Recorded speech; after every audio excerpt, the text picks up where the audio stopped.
दोस्तों नमस्कार। मैं डॉक्टर कृपाशंकर मिश्र गोरेगांव मुंबई से आज एक बड़े सुंदर संदर्भ के साथ मैं आप लोगों के साथ जुड़ रहा हूं। एक बहुत ही प्यारा सा गांव जौनपुर जिले का सुजानगंज ब्लॉक और उस ब्लॉक में नारीपुर। दोस्तों यह नारीपुर नारियों का पुर तो है। यहां की नारियों में असीम क्षमता है समाज की कुरीतियों से लड़ने का। और इसी उर्वर भूमि में आज से 48 वर्ष पूर्व 5 पंचभूतों के प्रतीक पांचजन्य ने एक महत्वपूर्ण उद्घोष किया था। यह उद्घोष था सामाजिक जनचेतना को लेकर के। नारियां जो पर्दे में अपने घरों में अंदर बैठी हुई हैं, उन्हें बाहर ला करके सामाजिक चेतना से उन्हें जोड़ने का। और यह संस्थान संस्थापित हुआ सर्वश्री सुरेश चंद्र पांडे के सानिध्य में। सर्वश्री रमाकांत मिश्र बंटू जो अब इस दुनिया में नहीं है, उनके सानिध्य से श्री सुभाष चंद्र पांडे, श्री कृपाशंकर मिश्र और श्री रामचंद्र पांडे कालीचरण जो अब हम लोगों के बीच नहीं है, इन्होंने मिलकर के श्री रामलीला समिति नारीपुर की स्थापना की। दोस्तों यह स्थापना का मूल जिसे हम अपनी बेटियों के लिए, अपनी बहनों के लिए, अपनी माताओं के लिए जो सामाजिक चेतना से दूर रही हैं, उनसे जुड़ नहीं सकी हैं, उन्हें जोड़ने के लिए, उनके शिक्षा के प्रचार प्रसार के लिए और राष्ट्रीय चेतना की उस धारा से जोड़ने के लिए यह प्रयास पिछले 48 वर्ष पूर्व किया गया था। आज इसका एक महत्व है, यह अपने शिखर पर है और 150 से ज्यादा सदस्यों के द्वारा यह संस्था संचालित हो रही है।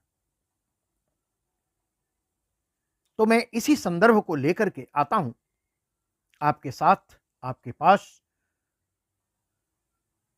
कि यह श्री रामलीला का मंचन जो होता है, जो होता आ रहा है, इसके सामने बड़े बड़े स्पीड ब्रेकर में अगर कहूं, जो एक कठिन कसौटी बनकर के सामने आए और हम सब मिलकर के इस कसौटी को पार किए, इसी संदर्भ को लेकर के यह रचना है।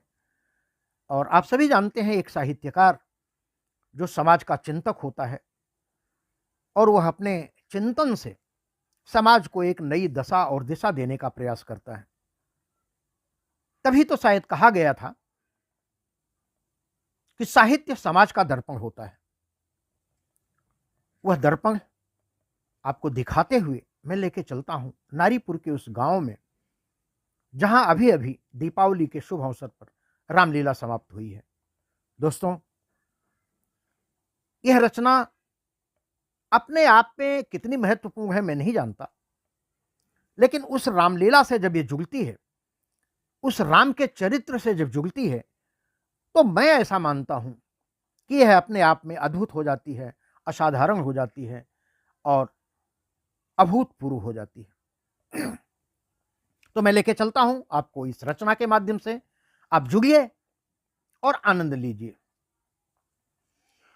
जहां श्री राम लीला हो, वो नारीपुर हमारा है। जहां श्री राम लीला हो, वो नारीपुर हमारा है। यहाँ की पाठशाला पर अवध जाता उतारा है। जहाँ श्री राम लीला हो, वो नारीपुर हमारा है। इसके बंद देखें।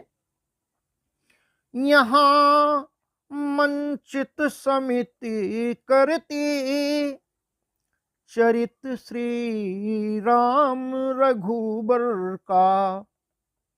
अवध से राम बन जाते, चरण रज लेके दशरथ का। लखन सीता सहित श्री राम का अद्भुत नजारा है।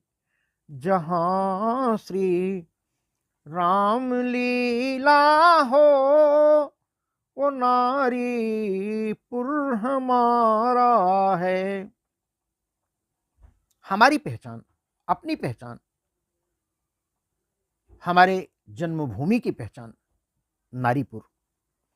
यही अपनी धरोहर है, यही हम सबकी थाती है। यही अपनी धरोहर है, यही हम सबकी थाती है। हृदय में राम रामायण घरों में वाची जाती है।